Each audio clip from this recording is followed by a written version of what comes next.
How's it going, guys? This is Marcus.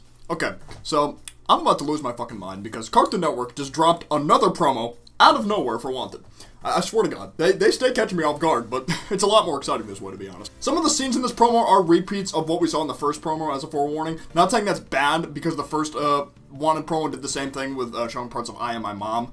So, Cartoon Network doesn't want to reveal too much, and that's probably why they add those scenes in, but you know what, I respect it. But let's get into the young analysis. So first we see the two Topaz gems, one carrying Steve and the other one carrying Lars, eventually going to take them into the separate rooms, as we saw from Stuck Together. Then we see Steven on a giant pedestal and lifting up his shirt, showing his gem. This most likely takes place around the same time when we see Blue Diamond staring at Steven with shock and or anger, if you remember that small scene from the first promo. She's probably making that shocked expressed face after Steven shows Blue Diamond his gem. And you know, because the pedestal he's standing on in this promo and the one from the first promo look practically exactly the same, and they both have a beam of light emanating from the triangle top as well, so there's that. Right here we have the Topazes carrying Steven and Lars into the separate rooms again from the first promo. I know this has been shown already, but, you know, I might as well mention them since the scenes are still, you know, physically there in this promo. You know, I still might as well mention them.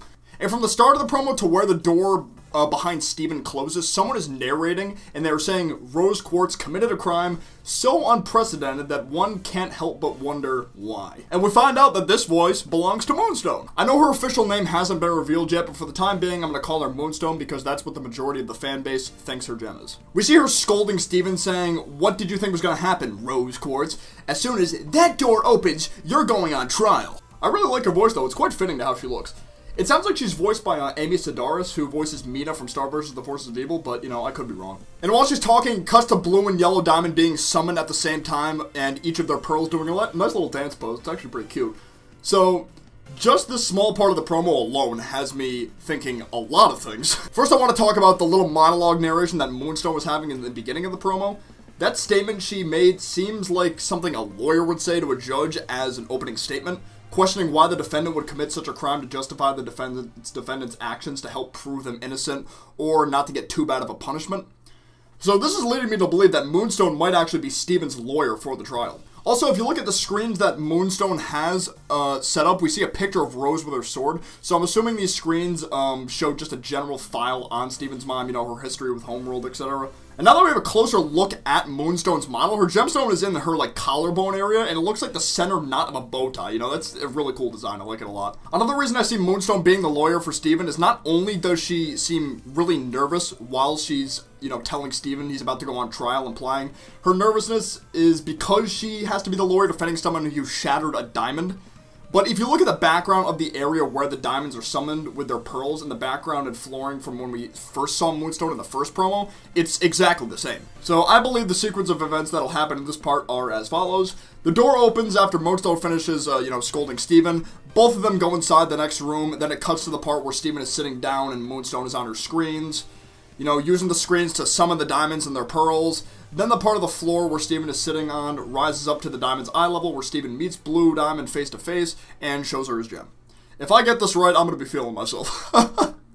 Plus, since the background is black in the scene where Yellow uses her powers, it's safe to assume that this also takes place in the same room where the trial is taking place, and that probably happens as the trial is about to end or does end.